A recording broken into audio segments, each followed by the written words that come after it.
बिस्मिल्लाहिर्रहमानिर्रहीम। अस्सलाम वालेकुम। A1 टीवी के प्रोग्राम इस्लाम के सफ़र में ईद स्पेशल के साथ मैं हूँ इकरा मलिक। A1 टीवी की तरफ से नाजरीन को ईद मुबारक। नाजरीन, आज ईद का दिन है। ईद मनाने का तरीका हमें इस्लाम ने सिखाया है। आज के दौर में ईद मनाने का रिवाज बहुत मुख्तलिफ हो चुका है, लेकिन फिर भी हमें चाहिए कि हम पूरी कोशिश करें कि ईद जैसे मजहबी त्यौहार को इस तरह मनाएं जिस तरह इस्लाम ने हमें तलकीन की है। इस पर मज़ीद बात करने के लिए हमारे साथ मौजूद हैं मुफ्ती इरफान कादरी। बहुत बहुत शुक्रिया मुफ्ती साहब आपका हमें ज्वाइन करने के लिए। सबसे पहले हमें बताइएगा, इस्लाम ने हमें ईद उल फितर किस तरह मनाने की तलकीन की है? औज़ु बिल्लाहि मिनश शैतानिर रजीम, बिस्मिल्लाहिर्रहमानिर रहीम। अस्सलातु वस्सलामु अलैका या सय्यदी या रसूलल्लाह, अस्सलातु वस्सलामु अलैका या सय्यदी या हबीबल्लाह व अला आलिका व अस्हाबिका या सय्यदी या नूरल्लाह। सबसे पहले मैडम आपका और A1 न्यूज़ टीम का शुक्रगुज़ार हूँ कि इस्लाम के सफ़र के नाम से जो एक प्रोग्राम आपने इनेकाद किया है, तो तमामी देखने वालों को ईद उल फितर मुबारक हो। और मैं मुबारकबाद इनको भी पेश करता हूँ पूरी टीम की, A1 टीवी वालों को, कि अल्लाह ताला इनके इल्म व उम्र में बरकतें अता फ़रमाए।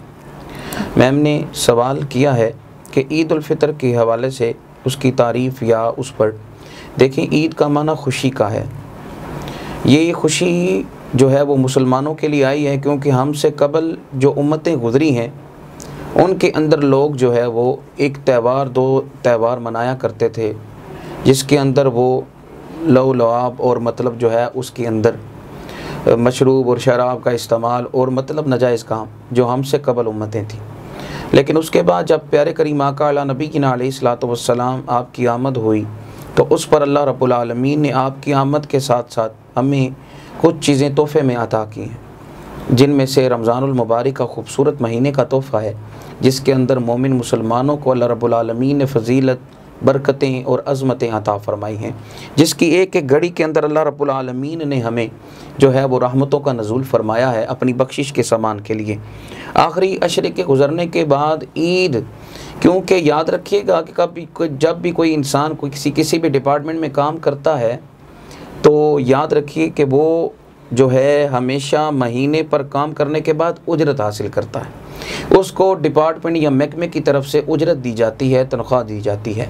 इसी तरह हज़रत अनस फरमाते हैं, हज़ूर की हदीस मुबारका है कि प्यारे करीम आका अलैहिस्सलाम फरमाते हैं कि जो ईद का दिन है ना, पूरा रमज़ान जो इंसान रोज़ा रखता है, रब की इबादत करता है, रियाज़त करता है, रब को याद करता है, अल्लाह रब्बुल आलमीन ने उसके इनाम के अंदर, उजरत के अंदर उसको ईद की और चांद रात को ये उसकी फ़जीलत अता की है कि जब वो मोमिन मुसलमान ईद की नमाज़ अदा करता है तो रब्बे करीम अपने मलाइका को कहता है, मलाइका ये सारा महीना मेरे लिए भूखे रहे, मेरे लिए प्यासे रहे, तो देखो आज मैं इन्हें इस पर उजरत अता करने वाला हूँ कि जाओ इन लोगों को खुशखबरी सुनाओ कि अल्लाह रब्बुल आलमीन ने तुम्हारे गुनाहों को मुआफ़ फरमा दिया है। तो ज़ाते मोहतरम, ये ईद मुसलमानों के लिए है। और याद रखिएगा, ये चांद रात तो चूँकि गुजर चुकी है, ईद का दिन है, लेकिन चांद रात पर अल्लाह को याद करना, ये रात जो है वो उजरत की रात, अल्लाह से मांगने की रात है। क्योंकि जब इंसान काम करने के बाद तनख्वाह या अपनी पे या उजरत लेने जाता है मालिक से, तो मालिक मांगता है कि क्या चाहिए, तो जब खुश होकर कोई चीज़ अता करता है तो ये मालिक हकीकी है जो अपने बंदे को वो कुछ अता करने वाला है जो इंसान के ज़हनों गुमान में भी नहीं होता। अच्छा मुफ्ती साहब, ये बताइएगा कि कोरोना की वजह से हम ईद हमेशा की तरह नहीं मना सकते, इस मजहबी त्यौहार को एक मुख्तलिफ अंदाज से मनाया जाए, इस पर आप क्या राय देंगे? देखिए जी, आपने इसमें कोई शक नहीं जिस बात की तरफ इशारा किया है, क्योंकि मौजूदा हालात के पेश नज़र, और याद रखिएगा दीन जो है ये शरीयत इतनी सख्त नहीं जितनी बताई जाती है। अल्लाह ने हमारे मिजाज पर शरीयत कायम की है, हमारे मिजाज को देख कर शरीयत के उसूल बनाए गए।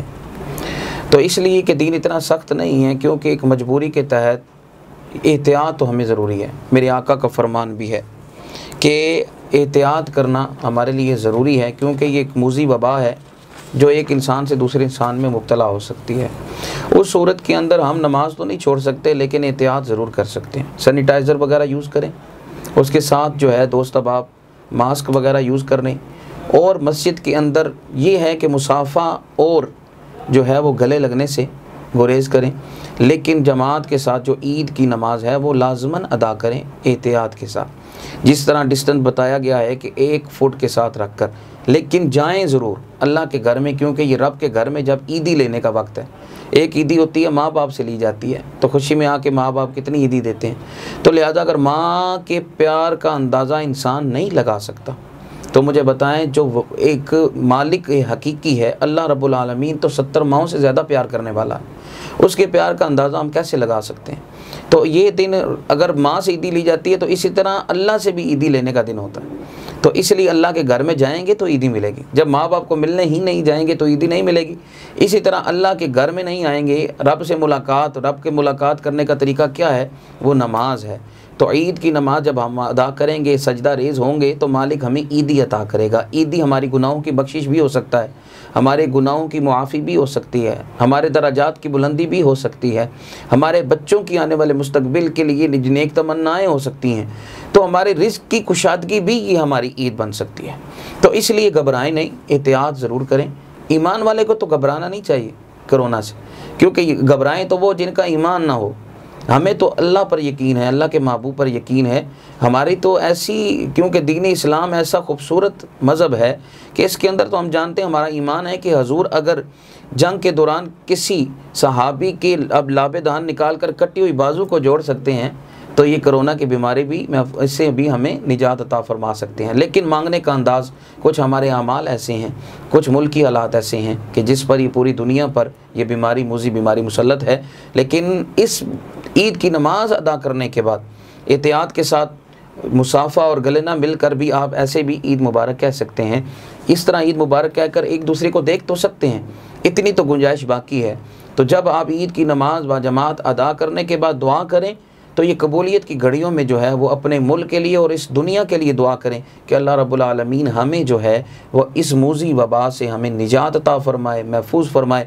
जो दुनिया से इस बीमारी से रुखसत हो गए, अल्लाह ताला उनकी मग़फ़िरत फ़रमाए, और जो अलील हैं अल्लाह ताला उनको सेहतियाबी अता फ़रमाए।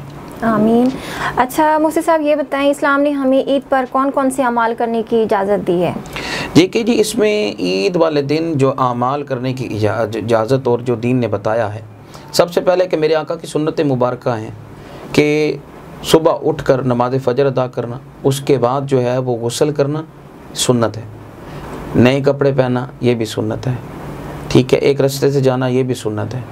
उसके साथ साथ दीन हमें जो सिखाता है कि फ़ितर जो है वो हम पर लाजिम है कि हम ईद की नमाज से कबल अदा करें।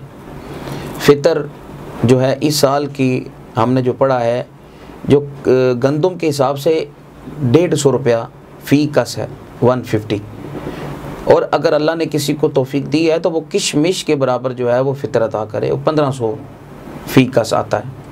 एक बंदे का फ़ी कस मतलब जो है वो 1500 रुपया आप अदा करें ईद की नमाज अदा करने से कबल। मैं तो कोशिश कहता हूँ कि वैसे तो आज ईद का दिन है, लेकिन अगर इससे पहले होता तो ये कोशिश करें कि ईद से कबल ही कम से कम हफ़्ता, 2 हफ़्ते पहले या 3 हफ़्ते पहले आप अपने सबसे कबल जो हक़ बनता है, शरीयत हमें जो बताती है, अपने अजीज़ अक़रबा रिश्तेदारों में देखें कोई यतीम या कोई मस्कीन गरीब, उसको पहले सबसे पहले आप उसको दें। उसके बाद आप जो है वो किसी अपने इलाके के पड़ोसी को दें, पड़ोसी के बाद आप इलाके में कोई देखें गरीब है तो उसको दें, या मुदारिस को दें, अहले सुन्नत व जमात के मुदारिस को आप दे सकते हैं। तो मतलब ये है कि फ़ितर अदा करें ताकि वो गरीब आदमी भी अपने बच्चों को कपड़े लेकर दे सके और वो भी ईद मना सके। उसके साथ साथ ये है कि गुस्ल करना, मसवाक करना, मतलब जो है अच्छे कपड़े पहनना, खुशबू लगाना, ये हजूर की सुन्नत मुबारक हैं।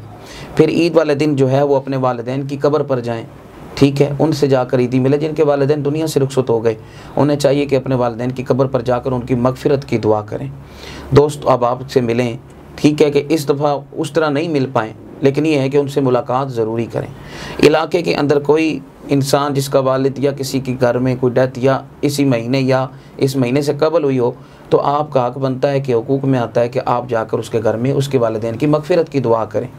अपने दोस्त अहबाब से मिलें, अल्लाह का शुक्र अदा करें, दुरूद पाक पढ़ते रहें, जो है वो मीठा खाना ये भी सुन्नत मुबारक है।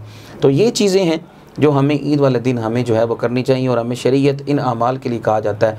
हाँ, जो ज़रूरी बात समझता हूँ कि आका फरमाते हैं कि ईद वाला दिन हो, खुशी का दिन हो, तो अपने दिलों से ये हम हमारी कोशिश होती है कि दुनियादारी निभाते निभाते हम न जाने मुनाफ़िकत को भी कुछ नहीं समझते कि दिल में बुग़्ज़ और कीना होता है, लेकिन हम गले मिलकर ईद मिल रहे होते हैं।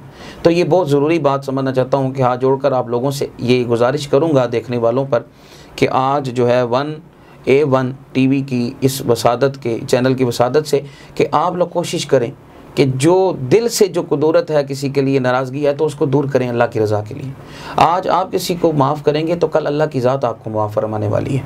तो इसीलिए आप दिल से कुदरत निकाल कर, गलती नहीं भी हो लेकिन ईद वाले दिन आप उस बंदे से ख़ुद पहल करें। जब खुद पहल करेंगे तो अल्लाह आप पर राज़ी हो जाएगा कि आप अपने उस बंदे को राज़ी करेंगे। दिल से मैल को निकाल कर, कुदरत को निकाल कर, मुनाफिकत को निकाल कर आप उससे जाकर ईद मिलें। कहो कि आज ईद का दिन है, बेशक मैं गलती पर ना था, तू गलती पर था, लेकिन मैं अल्लाह की रज़ा के लिए तुझे मुआफ़ फरमाता हूँ। फिर आप उसके साथ ईद मिलें। जब दिल साफ़ करेंगे आपको कल्बी सुकून भी मिलेगा, अल्लाह भी आप पर राज़ी होगा।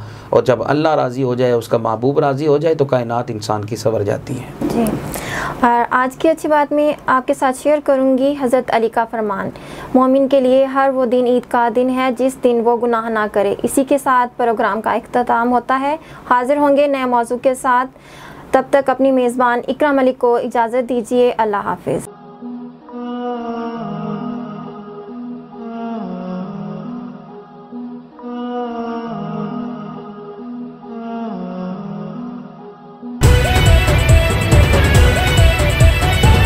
A1 TV, सब पे नजर, अंदर की खबर।